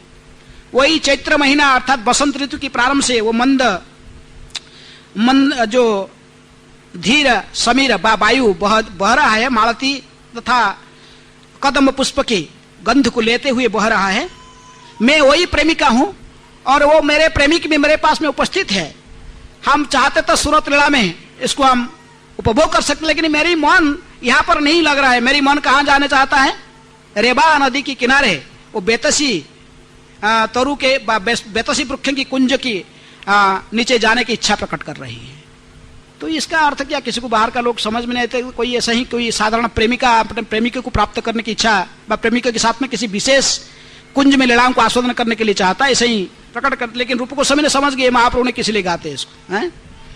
तो उन्होंने गए उस दिन जाकर, शाम को जो वापस गए हरिदास ठाकुर के वहां पर पास में कुटिया में एक कागज ले लिए। कागज लेकर उसको, नहीं कागज तो नहीं था, भोजपत्र, उसमें लिख कर उसको चाल में, उनके जो कुटिया के चाल में छप्पर में ऐसे रख दिए। रखकर समुद्र स्नान के लिए चले गए। उसका अर्थ क्या है इसको स्पष्ट रूप में दूसरा श्लोक लेकर वहां रख दिए। गौरांग महाप्रभु बाद में अपने सपार्षद जा पर पहुंचे और महाप्रभु सब जानते थे अंतर जी में, वो चाल से वो छप्पर से उसको निकाल लिए कागज को, उसको पढ़े। हैं? बोले ये हरिदास, ये कौन लिखा है इसको? तो बोले अभी तो इधर कोई नहीं है, रूपा रहता था, रूपा कुछ ऐसे लिख रहा था, लिखकर वहीं पर रखा, रखकर चला गया समुद्र में स्नान करने। हैं? क्या लिखा? महाप्रभु ने जोर जोर से पढ़े, प्रिय स्वयं कृष्ण सहचरी कुरुक्षेत्र मिलित तथा हम साराधा तदीय उभय संगम सुख तथापि अंतस्खलन मधुर मुरली पंचमजुषे मनम कालिंदी पुलिनः विपिनाय स्पृहयति। रथ यात्रा उत्सव की क्या रहस्य उसको उद्घाटन कर दिए। कौन? रूप गोस्वामी। महाप्रभु नृत्य करते, गीत क्यों गाते हैं? वहां पर हरे कृष्ण मंत्र न गाकर ये पद क्यों गा रहे? अर्थात उनके मन में क्या भावना था रूप गोस्वामी व्यक्त की कि गौरांग महाप्रभु क्या सोचते थे? वो अपने को राधा रानी के भाव को आस्वादन कर रहे थे, स्वयं को राधा सोचते थे। कौन? गौरांग महाप्रभु। और जगन्नाथ कृष्ण बैठे हुए रथ के ऊपर, इसलिए जगन्नाथ जी के सामने अपने भाव को व्यक्त करते थे कि ये पुरी की जो बड़े दांड है इसको कुरुक्षेत्र समझते थे। कौन? महाप्रभु। कुरुक्षेत्र में जैसे द्वारका से सूर्य ग्रहण की अवसर पर जगन्नाथ बलराम सुभद्रा पधारे थे कुरुक्षेत्र में, और गोपियां लोग ने उस रथ को खींच कर ले आना चाहते थे। कहां? वृंदावन में। उसी भावधारा को अंगीकार करते हुए ये राधा रानी उनके लीडर थे, और महाप्रभु ने उसी भाव को आस्वादन करते सोचते थे कि ये रथ के ऊपर जो जगन्नाथ बैठे हुए, ये जगन्नाथपुरी के जो ये विशाल जो रास्ता है, पूरी मंदिर से लेकर मासी मंदिर बा गुंडीचा मंदिर तक जो रास्ता, उसको क्या सोचते थे महाप्रभु? ये है कुरुक्षेत्र की मार्ग। और रथ का पर वही बैठे हैं कुरुक्षेत्र में। कौन बैठे हुए? कृष्ण बैठे हुए, और स्वयं को राधा रानी सोचते हुए, सारे पार्षदों को गोपियां समझते हुए, ब्रजवासी समझते हुए महाप्रभु ने करते कि रथ को खींच रहे थे कि ले जाएंगे कृष्ण को। कहां ले जाएंगे? वृंदावन ले जाएंगे। कहते थे कि मैं वही, क्योंकि ये वही कृष्ण बैठा है रथ के ऊपर और मैं वही राधा हूं, वही प्रेमिक वही प्रेमिका है। और उभय संगम सुख, यदि चाहता था मैं उभय फिर संगम सुख, परस्पर में मिलकर सुख वही संगम सुख को लूट सकते हैं, लेकिन मेरे मन यहां पर नहीं लग रहा है। मैं ऐसे चाहता हूं कि इनको ले जाऊंगा। कहां? वृंदावन की जमुना के किनारे, कालिंदी पुलिन विपिन स्पृहयति, वो कालिंदी के किनारे, जमुना किनारे वही विशेष कुंज में लेकर इनको माने कृष्ण के साथ में मैं विहार करूंगी। कृष्ण वही कुंज में बैठकर जब अपने मुरली को पंचम स्वर में जब इसको बजाएंगे, उसी मुरली स्वर को सुनने की मैं विशेष लालायित हूं। कौन? राधा रानी। तो इसी भावधारा को कौन व्यक्त किया?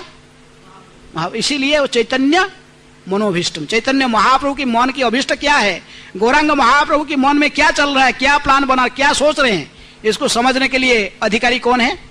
रूप गोस्वामी और स्वरूप दामोदर गोस्वामी। इसीलिए रूप गोस्वामी इस श्लोक को जब लेकर चले गए थे, महाप्रभु ने पढ़ रहे थे, उस समय रूप गोस्वामी वापस आ गए, समुद्र से स्नान करके आए। महाप्रभु ने बड़े स्नेह में इनके गाल में एक थप्पड़ लगाया। बोले तुमको कौन बोला इसको श्लोक लिखने के लिए? कौन लिखा है ये इसको? रूप गोस्वामी बड़े हैं, स्वरूप दामोदर को बुलाकर रूप गोस्वामी महाप्रभु ने कहा कि ये रूप कैसे मेरे मनोभाव को समझ गया? आपके अलावा दूसरे कई तीसरा व्यक्ति नहीं है, दूसरा व्यक्ति भी नहीं था इसको समझने के लिए। मैं ये श्लोक किसी लिए गाता था, नाचता था, इसको ये रूप कैसा समझ गया? तभी स्वरूप दामोदर गोस्वामी ने कहा कि इससे प्रतीत हो रहा है कि आपने इसको कृपा की है। किनको? रूप गोस्वामी कृपा की, नहीं तो आपकी कृपा के बिना आपकी हृदय की भावना को कौन समझ सकता है? आपने इसको विशेष कृपा की। तो महाप्रभु ने कहा कि हाँ, ये पहले मुझे अपने छोटा भाई अनुपम के साथ में मिला था। कहां पर? इलाहाबाद में, जमुना की क्या मैंने इलाहाबाद में संगम में, त्रिवेणी संगम में मिला था। और योग्य पात्र देखकर मेरी कृपा हुआ इनको, मैंने इसको शक्ति संचार करके ही इस गौड़ीय वैष्णव दर्शन को इनके हृदय में स्थापना किया हूं। भक्ति ग्रंथ को प्रणयन करने के लिए इनको विशेष शक्ति प्रदान किया हूं। तो बोले आप ही तो सब कुछ किया, फिर पूछते क्यों? और इनको आपने शक्ति दिया तो इन्होंने आपकी मनोभाव को व्यक्त करती हैं। तो इसी प्रकार रूप गोस्वामी हमारे जो परंपरा में विशेष भूमिका निभाते हैं। यहाँ पर महाप्रभु ने उनको फिर वापस वृंदावन भेज दिया, बोले कि जाओ तुम्हारा बहुत काम बाकी है। कहाँ? वृंदावन में कुछ काम नहीं किया, वहां पर जाकर तुम पहले लुप्त तुमको उद्धार करो, विग्रहों को स्थापना करो, मंदिर निर्माण करना, भक्ति ग्रंथ प्रणयन करना, प्रचार करना, ये सब कार्य है, वापस जाओ। रूप गोस्वामी वृंदावन वापस आए, लेकिन विग्रह कैसे कहाँ से प्राप्त होंगे उनको पता नहीं था। शिव विग्रहों को स्थापना करने के लिए, पूजा अर्चना कर स्थापना करने के लिए महाप्रभु ने आदेश दिया। उन्होंने एक बार दुखी होकर जमुना के किनारे बैठे हुए थे, केसी घाट के आसपास बैठकर सोचते थे विग्रह कहाँ मिलेंगे, यहाँ तो कोई विग्रह दिखाई नहीं पड़ रहे, घोर जंगल के अंदर में कहाँ विग्रह में मुझे प्राप्त होंगे। बड़े दुखी होकर महाप्रभु के आदेश कैसे पालन होगा बैठे थे। एक नवजुवक ग्वाला ने आकर लाठी पकड़ी हुई थी, बांसुरी अपने कमर में रखा, घूमते घूमते आया, बोला बाबा क्या हुआ, इतने चिंतन क्या कर रहे हो, क्या दुखी क्यों, क्या बात है? बोले कि महाप्रभु ने ऐसे आदेश दिया था, लेकिन लुप्त विग्रह मुझे कहाँ प्राप्त होंगे, लुप्त विग्रहों को फिर उद्धार करना। तो उन्होंने कहा कि देखो ये पास में ये जो गोमा टीला दिख रहा है, ये टीला के ऊपर एक गाय प्रत्येक दिन आता है और खड़ा होकर क्या करता है, खड़ा होते उसके स्तन से अपने आप दूध निकालते रहता, कई बकेट दूध उसे पूरे स्थान को भिगाकर फिर वो कहीं चली जाती है गाय। आप देखो ना, आपकी इच्छा कुछ हो सकता है उसमें, कुछ है, कुछ रहस्य हो सकता है। कहकर वो फिर अंतर्ध्यान हो गया। कौन? उस ग्वाला ने। तो रूप गोस्वामी समझ गए कहाँ गए वो ग्वाला, समझ गए कि ये तो कोई विशेष साधारण ग्वाला नहीं था। दुखी होकर उनको अनुसरण गए, हो तो उनको मिला नहीं, लेकिन वो गए उस स्थान पर जाकर अन्वेषण किए और मार्ग किए कि प्रत्येक दिन मध्याह्न में कौन आता है, गाय आता है, खड़ा होता तो उसके स्तन से दूध निकलते जाता है, स्थान को पूरा भिगाकर दूध में चले जाता है। तो रूप गोस्वामी समझ गए, इसी के नीचे अंतर्ध्यान कर उन्होंने ध्यानस्थ होकर अंतकरण में ध्यान में देखे कि इसी के नीचे ही कौन निवास करते हैं, गोविंद देव निवास कर रहे हैं। सारे ब्रजवासियों को इकट्ठी करके फिर उन्होंने मिट्टी का नीचे से गोविंद देव को प्रकट कराए और इस खबर भेज दिए। कहाँ? गौरांग महाप्रभु के पास है। श्रील राधा गोविंद देव की जय। तो गोविंद देव को प्रकट करके उन्होंने खबर चैतन्य महाप्रभु के पास भेज दिए। महाप्रभु बड़े प्रसन्न हुए और गोविंद देव की सेवा के लिए उन्होंने अपने जो दो सेवक थे, गोविंद, दूसरे थे काशीश्वर मिश्र, दोनों ईश्वरपुरी के शिष्य थे। काशीश्वर मिश्र को कहे कि काशीश्वर तुम जाओ रूप को मदद करो, किसकी सेवा करने में? गोविंद देव प्रकट हो गए, उनकी सेवा करने में जाओ, मदद करो। लेकिन वो आना नहीं चाहते थे, इसलिए महाप्रभु ने एक विग्रह विजय गोविंद विग्रह, जो कि जगन्नाथ जी के पास में ही विग्रह थे, कृष्ण विग्रह, उनको उठाकर लेके आए काशी मिश्र के माध्यम से, सर्वभौमों के माध्यम से उठा के लाए और इनको दिए। कहीं काशीश्वर ये जो विग्रह देख रहे हो, इनमें और मेरे में कोई अंतर नहीं है, मेरे साथ में रहना और इनके साथ में रहना कोई फर्क नहीं है। इस विग्रह को तुम साथ में लेकर जाओ, इनमें से तुम मुझे साक्षात दर्शन करो पाओगे, और इनको लेकर तुम जाओ ब्रज में। तो काशीश्वर उस विग्रह को लेकर आए। आज भी वो विग्रह गोविंद देव के पास में उनके अर्च विग्रह के रूप में विजय गोविंद विग्रह निवास करते हैं। तभी रूप गोस्वामी गोविंद देव को प्रकट कराए और उनके पास में पहले राधा रानी नहीं थे, बाद में राधा रानी कहां से आए? पुरी से। प्रतापरुद्र महाराज प्रतापरुद्र के पुत्र थे पुरुषोत्तम देव। पुरुषोत्तम देव जब गजपति राजा बने तो उन्होंने एक राधा रानी की विग्रह, वो बहुत रहस्य है, तो लेकर राधा रानी की विग्रह को लेकर प्रतिष्ठित किए थे जगन्नाथ जी के मंदिर में चक्र बढ़ा में। तो एक दिन वो राधा रानी, वो जो विग्रह को सब लोग क्या सोचते थे, लक्ष्मी जी की विग्रह है, लक्ष्मी विग्रह सोचकर उनको लक्ष्मी के रूप में सब पूजा करते थे। लेकिन वो विग्रह एक दिन स्वप्न में आया पुरुषोत्तम देव को, कहे कि तुम मुझे लेके आए हो राधा, मैं क्या तुम जानते हो मैं राधा रानी की विग्रह हूँ, बृहद भानु मुझे सेवा करता था, वात्सल्य रूप से मेरी पुत्री के रूप में मुझे पूजा करता था, तुम लाकर मुझे रख दिया, लेकिन तुम तो बताए नहीं दूसरे को कि मैं राधा हूँ। ये सारे लोग मुझे लक्ष्मी लक्ष्मी कहकर पूजा करते, मैं लक्ष्मी नहीं हूं, मैं राधा हूं, और मेरे प्राणनाथ प्रकट हो गए हैं। कौन? गोविंद देव। अभी मुझे भेजा वहां पर। तो बड़ा आश्चर्यचकित हो गया। कौन? पुरुषोत्तम आश्चर्यचकित हो गए। दूसरे दिन आकर माफी मांगे राधा रानी के विग्रह। फिर बड़े प्रशासन के साथ बहुत ठाट बाट में राधा रानी को भेज दिए। कहाँ से? जगन्नाथपुरी से वृंदावन। इस प्रकार राधा रानी आकर गोविंद देव के पास में प्रतिष्ठित हो गए और राधा गोविंद के सेवा पूजा चलते रहा। दिव्य वृंदारण्य कल्पद्रुमाध श्रीमत रत्नागर सिंहासनस्थौ श्रीमत राधा शिलो गोविंद देवो पृष्ठ्यालिभि सभ्यमानं स्मरामि। सखी सखी दो सखी भी आगे साथ में पृष्ठ्यालिभि। कौन सखी? ललिता विशाखा आदि सखियों की साथ में पूजा प्राप्त करने लगे। और महाप्रभु के आदेश को लेकर रूप गोस्वामी ने कई भक्ति ग्रंथों की प्रणयन करने लगे। हंसदूत, उद्धव संदेश, कृष्ण जन्म विधि, जन्म तिथि विधि, बृहत राधा कृष्ण गणदेश दीपिका, लघु गणदेश दीपिका, स्तवमाला, विदग्ध माधव ललित माधव नाटक, दानकली कौमुदी, भक्ति रसामृत सिंधु, उज्ज्वल नीलमणि और आदि, मथुरा महात्म्य, पद्यावली, नाटक चंद्रिका, लघु भागवतामृत आदि कई ग्रंथ जो कि रूप गोस्वामी ने, जीव गोस्वामी ने अपने लघु तोषणी टीका, भागवत की टीका लिखते उसी में प्रारंभ से रूप गोस्वामी की रचनाओं की भी लिस्ट दिए हैं। तो रूप गोस्वामी विशेष रूप में भक्ति के आचार्य के रूप में माने जाते हैं और गौड़ीय वैष्णव सिद्धांत में इन्होंने सबसे अग्र पूज्या है। कौन?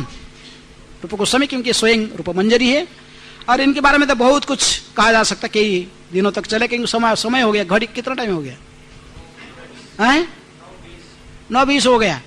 तो ऑलरेडी तो आपका समय, काल सुबह एकादशी आप लोग फास्टिंग भी तोड़ोगे। तो रूप गोस्वामी के बारे में कई कहानियां हैं। रूप गोस्वामी ने किस प्रकार चैतन्य महाप्रभु के मनोभिष्ट को स्थापना किए हैं। यहां तक कि रूप गोस्वामी जो लिखे हैं उसको भगवान स्वीकार की, जो लिखे उसमें कोई गलती नहीं है। सनातन कभी कभी एक बार सोचे थे कि रूप गोस्वामी ये क्या लिखा है, राधा रानी की बेणी को सांप की नागिनी के साथ तुलना कर रही है, लेकिन साक्षात उनको दर्शन हुआ है, राधा रानी ने दर्शन दिए उनको। देखे कि सनातन गोस्वामी देखे कि राधा रानी की जो बेणी है साक्षात नागिनी की तरफ हिल रही है, डोल रही है। झूला में बैठा कर सखी हुए उनको राधा कुंड श्याम कुंड के बीच में कदम वृक्ष में झूला रहे हैं। तो सनातन गोस्वामी देखें कि ये रूप ने जो लिखा है इसमें कोई गलती नहीं हो सकता है। रूप गोस्वामी के मन में एक बार इच्छा हुआ था कि इनको खिलाएंगे स्वीट राइस, किनको? सनातन को। ऐसा कहानी आप जानते हो टेर कदम में किस प्रकार राधा रानी ने स्वयं आकर कुकिंग करके चले गई। तो इस प्रकार ये राधा कृष्ण के अत्यंत प्रिय सहचरी जो स्वयं रूप मंजरी के रूप में राधा कृष्ण की लीला में थे, अभी चैतन्य महाप्रभु की लीला में किस रूप में प्रकट हुए? रूप गोस्वामी के रूप में। आज उनकी तिरुभाव तिथि है, श्रावण शुक्ल द्वादशी तिथि, और उनकी समाधि आप लोग जानते हैं, प्रसिद्ध राधा दामोदर मंदिर में उनकी प्रसिद्ध समाधि है। जिसको समय है तो जाकर उनकी विशेष कृपा के लिए उनकी समाधि में अवश्य पधारें, उनके कृपा की याचना करें। और आज राधा रानी के साथ में और विशेष अंतरंग सेवक जो भगवान श्री कृष्ण के जितने भी सखा हैं उनमें सबसे प्रिय सखा भगवान के कौन है? सुबल, जो कि कभी कभी राधा रानी की वेश भी धारण करती थी। राधा रानी कभी कभी उसकी वेश धारण करते थे। किसके? सुबल के। कभी कृष्ण को मिलाने, कृष्ण के साथ में राधा रानी के मिलन कराने के लिए उनके ससुरालय जावट गांव में सुबल जी ने जाकर कभी कभी कुछ ना बहाना करके उनके अंतरंग कमरे में प्रवेश कर जाते थे और राधा रानी सुबल की ड्रेस को पहन लेती थी। सुबल राधा रानी सुबल को ड्रेस पहनकर बाहर निकाल कर आकर कृष्ण के पास में आ जाते थे और सुबल राधा रानी की ड्रेस पहनकर वहां पर रहते थे। लेकिन देखने में दोनों एक ही प्रकार होते हैं। सारूप्य मुक्ति जैसे कहते हैं कृष्ण के साथ में, ऐसे ही सुबल की जो चेहरा राधा रानी के चेहरा में पूरा मिलता जुलता है। राधा रानी के साथ में उनकी सारूप्य मुक्ति जैसे थी। किसको? सुबल को। इसलिए सुबल जो साड़ी पहन लेती तो वो राधा रानी के साथ सामंजस्य दिखाई पड़ता है, उसको पहचानना थोड़ा कठिन हो जाता है। तो इसलिए सुबल सखा कृष्ण के सखा में जो सबसे अंतरंग सखा माने जाते हैं, जो राधा कृष्ण को मिलन करने में एक ही सखी की समान कार्य करते थे। कौन? सुबल। तो वही सुबल सखा गौरांग महाप्रभु की लीला में किस रूप में प्रकट हुए थे? गौरीदास पंडित के रूप में। और प्रारंभ से इनकी जन्म तो वहां पर हुआ था सालग्राम, जो कि नवद्वीप के पास में गांव है सालग्राम, वहां पर उनकी जन्म हुआ था। लेकिन बाद में उन्होंने आकर अंबिका कलना, आज जो कलना है, अंबिका कलना में जहाँ ठाकुरबाड़ी कहते हैं वहां पर आकर रहने लगे। ये सुबल जो प्रिय श्रेष्ठ स गौरीदास पंडित, ये सुबल सखा ही गौरीदास पंडित रूप में प्रकट हुए। उनके पिताजी नाम था कंसारी मिश्रा, माता कमला देवी और उनकी पत्नी विमला देवी थे। उनके 2 पुत्र भी थे, बलराम और रघुनाथ। और इस प्रकार उनकी कथा भी आप जानते हो किस प्रकार एक बार गौरांग महाप्रभु नित्यानंद प्रभु जब वापस जा रहे थे रामकेली से, तो उनकी एक इच्छा हुआ कि हमारा प्रिय सखा गौरीदास को भी थोड़ा मिलकर चलते हैं। इसलिए दोनों गौरनीताएं और सभी को अलग करके दोनों विशेष रूप में आए और हरि नदी गांव के पास में गंगा देखे कि गंगा के किनारे एक बोट बंधा हुआ है, कोई है नहीं ना चलाने वाला। दोनों बैठ गए गौरनीताएं और नाव को चलाया कौन? स्वयं गौरांग महाप्रभु नाव चलाकर दूसरे पार में आ गए और जाकर गौरीदास का घर के आसपास में एक इमली पेड़ के नीचे बैठकर खबर दे दी कि आ गए, हम पहुंच गए दोनों। गौरीदास पंडित जाकर गौरनीताएं को देखकर बड़े प्रसन्न हुए, उनके चरण कमल को पकड़ते हुए रोते रहे। कई दिनों की बात उनके दर्शन हुआ और प्रत्येक दिन उनका अपने घर में बहुत सुंदर पकवान बनाकर खाना बनाकर खिलाता था। 6-7 दिन रहे, तब गौरनीताएं कहे कि अभी तो प्रचार में जाना है। जब गौरनीताएं कहे, महाप्रभु कहे कि अभी जाना है गौरीदास, हमें और आगे चलना है, प्रचार में जाना है अभी, फिर बात में कभी आएंगे। गौरीदास कहा कि आप चले जाओगे, ये नहीं चलेगा, मैं आपको यहां से एक पैर आगे बढ़ने नहीं दूंगा। चले जाओगे तो मैं शरीर त्याग दूंगा। महाप्रभु ने कहे कि देख नीता, ये असंभव नहीं है, हम चले जाएंगे तो ये शरीर त्याग सकता है कौन? गौरीदास। अभी क्या करेंगे, यहां से निकलेंगे कैसे? तो सलाह लेकर फिर महाप्रभु ने कहा कि देखो मेरा और मेरे विग्रह में कोई अंतर नहीं है। तो ये कहकर महाप्रभु ने ठीक गौरनीताएं दोनों खड़े हुए, उनकी एक ठीक एग्जैक्ट विग्रह उसी हाइट में और ऐसे ही एग्जैक्ट विग्रह गौरनीताएं का दूसरे बनाया, नीम के पेड़ के उनके घर के सामने था, उसको कटाकर बनवा दिए। कहे कि देखो गौरीदास, ये विग्रह में हमारा कोई फर्क नहीं है, तुम ये विग्रहों को तुम्हारे घर में रहेंगे, हम जा रहे। बोले विग्रह में आपके कोई फर्क नहीं, तो विग्रह ही जाने दो, आप रहो इधर। तो महाप्रभु ने कहा कि तुम प्रमाण मैंने विश्वास नहीं हो रहा, देखो तुम कुकिंग करके लाओ, चारों खाएंगे एक साथ। और कुकिंग करके सब प्रसाद ले आए, चारों बैठकर देख रहे थे कि विग्रह भी खा रहे, ये भी खा रहे, दो चारों साथ में। बड़ा घबर गया, इसमें कौन गौरनीता है कौन विग्रह, इसको पहचानना बड़ा मुश्किल हो गया। फिर बात तो महाप्रभु ने कहे कि बात में देखो, तुम 2 सेट को किसी भी दोनों को रख सकते, चारों को तो नहीं रख सकते, चाहे 2 रख लो और दोनों जाएंगे। तो बार बार बेचारे परेशान हो गया, गौरनीता कौन विग्रह है पहचानने में परेशान हो गया। अब बात में लास्ट में रह गए, कौन रह गए? विग्रह रह गए, गौरनीताएं निकाल गए। वो देख रहा था दरजे में खड़ा कर, एक गौरनीताएं अपने अल्टर में खड़े हैं और वो भी मुस्कुरा रहे हैं, और एक गौरनीताएं जा रहे गंगा के किनारे। बड़ा घावा, लेकिन विश्वास हो गया कि गौरनीताएं मेरे अल्टर में रह गए हैं। तो इसी प्रकार गौरनीताएं आज भी वहां पर विराजमान है। इसलिए कहते कि जो साक्षात रूप में गौरनीताएं को देखे नहीं है और देखना चाहते हो, जानना चाहते हो, जाकर कल्ला में गौरीदास पंडित के घर में गौरनीता को दर्शन कर लो। एग्जैक्ट रूप है, ऐसे ही रूप थे। तो इसलिए उस गौरनीताएं वहां पर विराजमान है और ये प्रत्येक दिन इनको 56 भोग खिलाते थे, कुकिंग करके खिलाते रहे। एक दिन इनको इच्छा हुआ कि ये गौरनीताएं बहुत अच्छा स्वर्ण हीरा लीला मोती माणिक के अलंकार के साथ में रहना चाहिए, सिंहासन स्वर्ण सिंहासन होना चाहिए। ऐसे ही कैसा मैं इनको ठीक से रख नहीं पा, चिंतन करता था। दूसरा दिन में जब अल्टर में प्रवेश किया, देखा कि वैसे लकड़ी का सिंहासन नहीं था। किसका सिंहासन था? सोने का सिंहासन के ऊपर हीरा लीला मोती माणिक के अलंकार धारण करके ही खड़े हैं। कौन? गौरनीता है। बोले अरे ये कहां से, कौन इनको सब दे दिया, इसको सिंहासन स्वर्ण कैसा बन गया, कौन ऐसा दिया? तो सोचे कि दोनों हंसने लगे। बोले कि तुम्हारा जैसे इच्छा, हमें इसको स्वीकार कर लिया, लेकिन तुमको पता है कि हमें ऐसे स्वर्ण अलंकार को पसंद नहीं करते, हमें तो जंगल में रहने वाले, तुम भूल गए तुम कौन हो? तुम सुबल सखा हो, हम कृष्ण बलराम है। जमुना किनारे में कितने सुंदर फूल पुष्प की सज्जा में, पुष्प और पत्र की सज्जा में तुम हमको डेकोरेशन करता था, कितनी वन्य भोजन होता था, तुम सब भूल गए। ये कहकर तुरंत ही गौरनीता क्या बन गए? कृष्ण बलराम। कृष्ण बलराम सुबल सखा ने ये गौरीदास पंडित इनको देखकर मूर्छित हो गए। कृष्ण बलराम गौरनीता को किस रूप में देखे? कृष्ण बलराम के रूप में इनको दर्शन दिए। अब फिर दोबारा जब उठ कर देख रहे थे, फिर गौरनीता खड़े हैं। लेकिन इस समय और स्वर्ण सिंहासन नहीं कि हीरा लीला मोती माणिक्य नहीं है। गौरनीता कहेगी तुम हमको अपने हाथ में माला बनाकर पहना दो, उसी से हम बड़े खुश रहेंगे। हस्त में बना हुआ फूलों की माला, पत्ते में वृंदावन भेष में हमको सजा दो। फिर गौरीदास बड़े खुश होकर ऐसे वन्य पुष्प माला बनाकर उनको पहनाया और कई प्रकार के पकवान बनाकर इनको खिलाते रहते। लेकिन एक दिन गौरनीता ने कहा कि जब भोग लाकर ये सामने रख दिया, बहुत प्रकार के भोग, गौरनीता खाए नहीं। डेली खाते थे भोग, बोले खाओ, आ गया प्रसाद, दोनों बैठकर खाते थे। कौन? तो उस दिन नहीं खा रहे थे। बोले क्या हो गया, क्यों नहीं खा रहे हो? बोले तो कई प्रकार के उन्होंने भी नहीं की, खाओ, कुछ गलती रह गया तो माफ कर दो, लेकिन फिर भी नहीं कर रहे थे। तो बैठ गए, तो वो भी उठ गए। ये क्यों नहीं खा रहे? नहीं खा रहे, मैं भी नहीं खाऊंगा, उपास रहूंगा। बैठ गए। तो फिर गौरनीता कहने लगे कि देखो तुम इतने वृद्ध हो गए हो, इतने परिश्रम करके क्यों इतने 56 भोग डेली बना, तो जरूरत नहीं है, 1-2 सब्जी और बस अन्न दे दो, हम लोग खा के प्रसन्न हो जाएंगे। बोले यही बात है। बोला ठीक है, काल से और नहीं बनाऊंगा। फिर साग और सब्जी बनाकर बस भोग लगाते रहे। कौन? गौरीदास। और गौरीदास के साथ वो विग्रह के सोच साक्षात बाहर आता थे, जहां पर संकीर्तन होता था तो वो बाहर निकल जाते थे। आप सुने हो कहानी पहले से, किस प्रकार हृदय चैतन्य उनके शिष्य थे, गौरीदास पंडित के शिष्य थे हृदय चैतन्य। और एक बार गौर पूर्णिमा महोत्सव पर ये कहीं बाहर चले गए थे, इसके पहले किसी शिष्यों की मिलने के लिए गौरीदास पंडित बाहर चले गए थे, ये सेवा करते थे हृदय चैतन्य। 3 दिन रह गया, गुरु वापस नहीं आ रहे, तो उन्होंने कुछ इन्विटेशन लेटर दूसरों को बांट दिया गौर पूर्णिमा महोत्सव मनाने के लिए।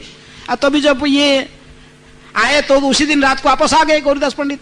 ऐसा ही तो अंतकरण में खुश रहे कि गौर पूर्णिमा उत्सव को मनाने के लिए शिष्य ने इतने प्रयास किया, लेकिन बाहर में थोड़ा क्रोध दिखाए कि तुम मेरे को बिना पूछ के, मेरे गुरु होते होते तुम अपना इतने बड़े मालिक बन गए हो, बाद में क्या करोगे पता नहीं, यहाँ पर गौर पूर्णिमा उत्सव नहीं मना जाएगा, तुम इन्विटेशन दिया तो तुम जाके दूसरे के ही बनाओ है।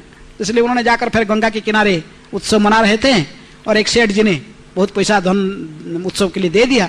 उत्सव मना रहे थे तो महासंकीर्तन हो रहा था, हजार लोग नाच रहे थे, गा रहे थे। यहाँ पर गौर पूर्णिमा भी गौरीदास पंडित भी अपने मंदिर में गौर पूर्णिमा मना रहे थे, और वहां पर भी कई प्रकार के भोग लाकर अंदर में जो भोग लगाने के लिए गए तो देखेगी कि सिंहासन में है नहीं। कौन? गौरीदास पंडित समझ गए, एक लाठी पकड़े ऊपर छत के ऊपर जाके देख रहे थे कि गौरनीते नाच रही वहां, कहा कीर्तन के बीच में। बोले अच्छा वहां नृत्य करोगे, मैं जो 56 भोग बनाएगा, इतने परिश्रम करी बनाए, वहां जाके नाचना शुरू, आ रहा हूं मैं। लाठी लेकर आ गए, तो इसलिए डंडा लेकर आएंगे। तो महाप्रभु ने कहा कि निताय देखो आ गए, अभी क्या करेंगे हैं। नित्यानंद बहुत नटखट है, भाग गए, वो कहीं निकल गए, लेकिन महाप्रभु जाने पे एकदम देखिए सामने आ गए। कौन? तो देखते देखते महाप्रभु सूक्ष्म रूप धारण करके उनके शिष्य हृदय चैतन्य के हृदय में प्रवेश कर गए। ये देख रहा था कौन? गौरीदास के सारे क्रोध समाप्त हो गया, अपने शिष्य को आलिंगन किए हृदय चैतन्य को। क्या आप चैतन्य दास नाम था पहले, कि तुम धन्य हो, मेरे सामने ही गौरांग महाप्रभु तुम्हारी हृदय में आश्रय लिए है, इसलिए आज से तुम्हारा नाम रहेगा हृदय चैतन्य। धन्य धन्य, तुम सारे कीर्तन को पार्टी को लेकर चलो मंदिर में ही, वहीं उत्सव मनाओ है। सभी लोग को लेकर आए कीर्तन में, कीर्तन पार्टी को लेकर आ गए मंदिर में, और ऑल्टर में जाकर देख रहे गौरनीताई फिर खड़े हैं, मुस्कुरा रहे हैं, खाना खा प्रारंभ कर दिए खाना। कौन? गौरनीताई। इसलिए तब से ये विधि है कि वो मंदिर में कोई जाता है तो गौरनीताई को किसी प्रेमी भक्त को दर्शन कराने नहीं जाते, तो भाग जाते कभी कभी। एक ही घटना, ऐसे कई घटना है, वहां का पुजारी कहते कि एक ही बार नहीं, ऐसे कई बार घटना हुई है, ये भाग जाते हैं अंदर से निकाल कर। कौन? गौरनीताई। यदि कहीं बाहर में कीर्तन चलता है, अच्छा से भक्त नाचते गाते, वो कल्टर में नहीं रहते, भाग जाते उधर कीर्तन में है। तो इसलिए प्रथा रखे हैं सही बंद है, इनको मैंने 2 सेकंड से ज्यादा आपको देखने के लिए नहीं, बंद कर देगा अल्टर है, जैसे बाकी बिहारी में चलाते हैं ऐसे ही। तो ऐसा ही ये चलते रहता है। तो इस प्रकार कई लड़ाई उस स्थान पर संगठित हुआ है, समय अभाव से आपको संक्षेप बता दिए। कभी गौरीदास पंडित की फिर आविर्भाव होगा तो आप डिटेल सुनोगे। हरे कृष्णा। श्रील रूप गोस्वामी तिरोभाव महामहोत्सव की।